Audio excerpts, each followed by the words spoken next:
Okay, so heart attacks. They've been the #1 killer in the developed world for what, over half a century now? We've all been told a pretty simple story about why. But what if that story is just completely wrong? You know the drill. For decades, it's been hammered into our heads. Dietary fat is the enemy. It clogs your arteries. Cholesterol is the ultimate villain. And the path to a healthy heart is a low-fat diet. But a growing number of experts are now saying, hold on a second. They're arguing we've been blaming the wrong culprits all along. According to metabolic experts like Dr. Rob Cywes, the real bad guy isn't the fat on your plate, it's the sugar that's hiding in basically everything. And if he's right, think about this for a second. This isn't just some small correction. This completely flips our entire understanding of how to prevent heart disease on its head. To really get how we ended up here, we have to rewind the clock a bit. We need to look at how this whole myth got started. And here's the crazy part. It wasn't born from a scientific discovery. It was born from a brilliant marketing campaign. So picture it. The 1950s and 60s, heart attack deaths are just soaring. And the evidence was pointing pretty directly at a new national habit, smoking. But the tobacco industry? Well, they weren't about to lose their profits, so they pulled off a masterful trick. They pointed at the gunk they found in clogged arteries and created a whole new story. Look, it's made of fat and cholesterol. And just like that, fat became public enemy #1.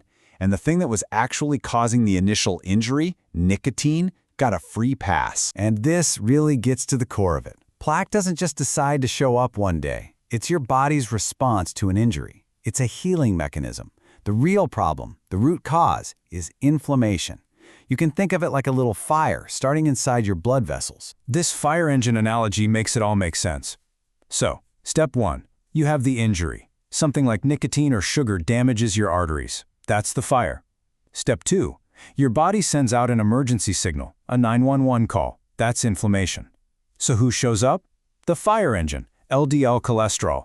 It's there to patch the damage. So blaming LDL for heart disease? It's like blaming the fire engine for the fire. It's the first responder, not the arsonist. So with smoking rates way down, a different kind of arsonist has taken over. According to this model, the main thing starting that fire in our arteries today is something most of us eat every single day: excess sugar. Let's zoom way in, down to the cellular level. You can actually see the damage happen. The cells that line your blood vessels are supposed to be really flat and smooth, kind of like a Teflon-coated pan. Blood just glides right past. But when those cells get hit with too much sugar, they swell up, they get sticky, and they bulge out. All of a sudden, you've got this sticky mess that creates traffic jams for your blood cells, which can lead to really, really dangerous clots. And this isn't a slow burn kind of thing. The damage happens almost instantly. For every 1 molecule of sugar or glucose that gets into these cells, it drags 6 molecules of water right in with it. The cell just floods and swells up immediately. It's not a long-term theory, it is immediate physical injury. So you've got these swollen, damaged, sticky cells. But the story doesn't end there. That initial damage kicks off the devastating chain reaction, a kind of 3-pronged attack on your entire cardiovascular system. First, you get the plumbing problem. Plaque starts to build up on those sticky spots, clogging your arteries. Second, you get a pressure problem. The swollen cells make the blood vessels narrower, which forces your blood pressure to just skyrocket. That's hypertension. And finally, you get an electrical problem. The excess sugar actually damages the nerves in your heart, which leads to irregular heartbeats, things like atrial fibrillation. It's a total system failure, and it all starts with sugar. You know, as Dr. Cywes puts it, the logic is pretty tough to ignore. If you find out that one single thing is causing the 3 most common ways your heart can fail, well, isn't the solution kind of obvious? All right, so if sugar is the fire, then what does that mean for fat and cholesterol? And maybe more importantly, what does it mean for statins, the #1 drug prescribed to lower that cholesterol? Well, according to this view, the key isn't to be afraid of all fat. It's about knowing the difference. You've got natural fats, right? The kind you find in avocados, olives, coconuts, and animal products. Our bodies are literally built out of this stuff. It's essential. But then you have manufactured fats, We're talking about industrial seed oils, like canola or grapeseed oil. They're made in factories, and our bodies just don't know what to do with them. And here's a fundamental truth of biology. Sugar is not essential. You could never eat another gram of sugar, and your liver would just make all the glucose your brain needs. But fat? Certain fats are essential. If you stop eating them, your body can't make them. You need them to live. One is optional, the other is absolutely vital. And this brings us right back to statins. These drugs are designed to lower LDL, the fire engine, but they do nothing, absolutely nothing, to put out the inflammatory fire that's being caused by the sugar. They're just targeting the response, not the thing that's actually causing all the damage. And here's a really startling number. Some experts, Dr. Cywes included, say that this percentage, 42%, is the number of people taking statins who suffer significant side effects.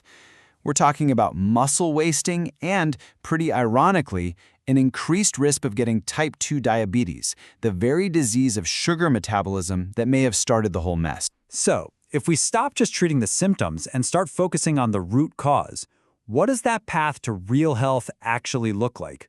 Well, it becomes a lot clearer. And surprisingly, a lot simpler. If you just cut through all the noise, all the marketing from food companies and drug companies, and just ask a simple question: what are the non-negotiables? What does a human body actually need to thrive? And what you find is this complete inversion of what we're usually told. We're taught to fear things our bodies absolutely need, like natural fats and salt. Meanwhile, we're surrounded by stuff that is actively harming us. All the excess sugar, the processed foods, the manufactured fats. Just take salt, for example. Your body has these amazing, elegant systems for getting rid of any extra salt it doesn't need. But sugar? Your body goes into emergency mode. It forces the liver to convert that sugar into fat just to get it out of the bloodstream. That's right, fatty liver disease isn't caused by eating fat. It's caused by your liver working overtime to protect you from a sugar overdose. Now, this isn't about saying a potato is evil. The real question, as Dr. Cywes frames it, is about our relationship with these foods. For a lot of us, sugar and processed carbs don't act like food. They act like an addictive drug. And being honest with yourself about that relationship, that's the critical first step. So, the ultimate goal is to switch your body's fuel source. You want to shift from being a sugar burner, always chasing that next hit, to a fat burner, running on clean, stable energy. This isn't a quick-fix diet. It's a long-term project to heal your hormones. It's like rebooting your body's entire operating system from the inside out. So in the end, it all comes down to this, doesn't it? The main stories we hear about fat, sugar, and heart disease, they're often pushed by industries that have a product to sell. So if their message contradicts the basic biology of how your body actually works, who are you going to listen to?